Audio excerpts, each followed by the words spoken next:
వీక్షకులందరికీ ప్రభు పేరట వందనాలు. బైబిల్ చదువుతున్నప్పుడు, వాక్యాన్ని వింటున్నప్పుడు మనకు ఎక్కువగా వినబడే పదము పాపం.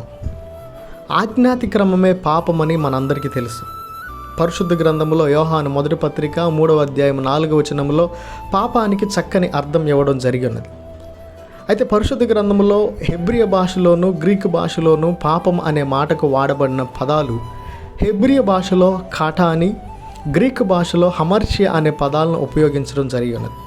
ఈ రెండు పదాలకు అర్థము పడిపోవుట లేదా గురితప్పుట, అనగా దేవుడు చూపిన మార్గం నుండి తొలగిపోవుట లేదా దేవుని మార్గమును విడిచి వేరే మార్గమును చూసుకొనుట అని అర్థం. దేవుడి ఆజ్ఞలను అతిక్రమించడము, దేవునికి వ్యతిరేకంగా బ్రతకడాన్నే పాపంగా బైబిల్ చూపించింది.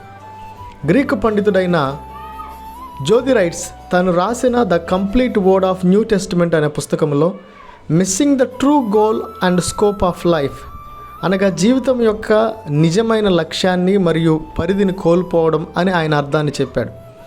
ఇంకా చెప్పాలంటే పాపం అంటే దేవుని మార్గం నుండి తొలగిపోవడమే కాకుండా మనలో ఉన్న దేవుని రూపాన్ని కోల్పోవడం, రాక్షస స్వభావాన్ని మెల్లమెల్లగా పొందుకోవడం. దేవుని ఆజ్ఞను అతిక్రమించడంలో 2 విషయాలు ఉన్నాయి. ఒకటి, దేవుడు చేయమన్న పనులు చేయకపోవడం. రెండవది, దేవుడు చేయవద్దన్న పనులను చేయడం. పరిశుద్ధ గ్రంథంలో దేవుని మాటను మీరిన సందర్భం ఆదికాండం 3వ అధ్యాయంలో వ్రాయబడి ఉన్నది. ఆది దంపతులైన ఆదాము హవ్వలు దేవుని ఆజ్ఞలను అతిక్రమించారు. అపోస్తుడైన పౌలు మాటల్లో చెప్పాలంటే, అపోస్తుడైన పౌలు రోమీయులకు రాసిన పత్రిక 5వ అధ్యాయం 12వ వచనంలో, ఇట్లుండగా ఒక మనుషుని ద్వారా పాపము ద్వారా మరణము లోకములోనికి ప్రవేశించింది అంటాడు.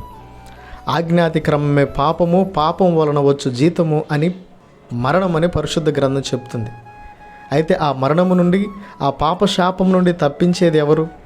అయితే మనమందరము దేవునికి కృతజ్ఞులై ఉన్నాం. ఎలయనగా పాపము వలన వచ్చు జీతం మరణము, అయితే దేవుని కృపావరము మన ప్రభు అయిన యేసుక్రీస్తునందు నిత్య జీవం.